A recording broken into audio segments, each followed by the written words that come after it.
আমার প্রিয় দল, আমি তো আশা করতেই পারি চ্যাম্পিয়ন হবে। এখন হচ্ছে গিয়ে যে ক্যাপাবিলিটি কতটুকু সেটা তো হচ্ছে গিয়ে যে আমরা খেলা দেখলে বুঝতে পারবো। সো আমি আমি আমি মনে করি আর্জেন্টিনা একটা ভালো পর্যায়ে যাবে, আবার কিছু একটা চমক দেখাবে। আমার কাছে খারাপ লাগে যখন কোনো দুর্বল দল খালি গোল খেতে থাকে, এটা আমি নিতে পারি না। আমি মনে করি প্লিজ, ও যদি 2 গোল খাইছে আর 2টা গোল যদি দেয় তাহলে ওর পক্ষ থেকে তাহলে দুটো সমান সমান হোক, একবারে নিরাশ হয়ে ফিরে যাক সেটা আমি চাই না। এটা আমার আগে একটা ব্যাপার ছিল, এটা এখনও পর্যন্ত কাজ করে যে হ্যাঁ এই একটা গোল খেয়ে ফেললো, আরে শোধ দিবি কীভাবে, বিষয়টা এরকম অনেকটা ঋণ শোধের মতো। গোল খাওয়াটা আমার কাছে ঋণ শোধের মতোই মনে হয়। তবে আমি মনে করি যে দেশ জনগোষ্ঠী একটু বেশি পরিমাণে আর্জেন্টিনার জায়গা থেকে সাপোর্টার।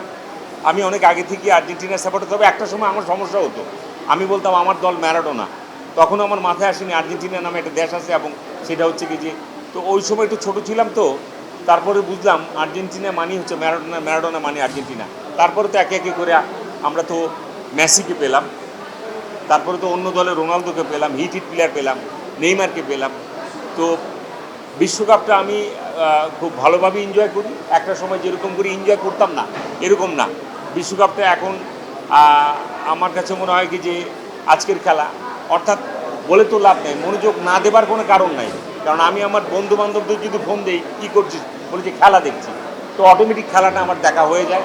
খেলা দেখতে গেলে তো আপনাকে ওইভাবে ইনভলভই হয়ে যেতে হয়। খেলা দেখে ইনভলভ হবে না, এটার তো কোনো মানেই নাই, তাহলে তো মানুষই না। ম্যারাডোনা, অফকোর্স মেসি যিনি আছেন তিনি, ম্যারাডোনা তো আমার প্রিয় প্রিয় প্লেয়ারই ওদিক থেকে। মেসি তো এখন আছে, তো মেসির বাইরে যাবো কেন ওদিক থেকে। ম্যারাডোনা, এখন যদি আপনি আমাকে বলেন যে পেলের অবস্থা, তো আমি বলবো যে উনি আমার প্রিয় খেলোয়াড়। হয়তো আমি তার খেলা দেখি নাই, কিন্তু এখন তো ক্লিপ পাই আমি, তাই না? ফুটবল নিয়ে নাটক আসলে কি, আর ক্রিকেট নিয়ে নাটক, এটা একটা ট্রেন্ডকে চালু করা আর কি। এখন যারা যারা ব্রাজিল আর্জেন্টিনা এই বিষয়ে নাটক করছেন, আমি মনে করি যে তারা আসলে এই ট্রেন্ডটাকে ঠিক রাখার জন্য করছেন।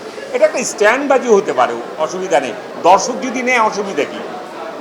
আমার প্রিয় দল, আমি তো আশা করতেই পারি চ্যাম্পিয়ন হবে। এখন হচ্ছে গিয়ে যে ক্যাপাবিলিটি কতটুকু সেটা তো হচ্ছে গিয়ে যে আমরা খেলা দেখলে বুঝতে পারবো। সো আমি আমি আমি মনে করি আর্জেন্টিনা একটা ভালো পর্যায়ে যাবে, আবার কিছু একটা চমক দেখাবে। Thank you.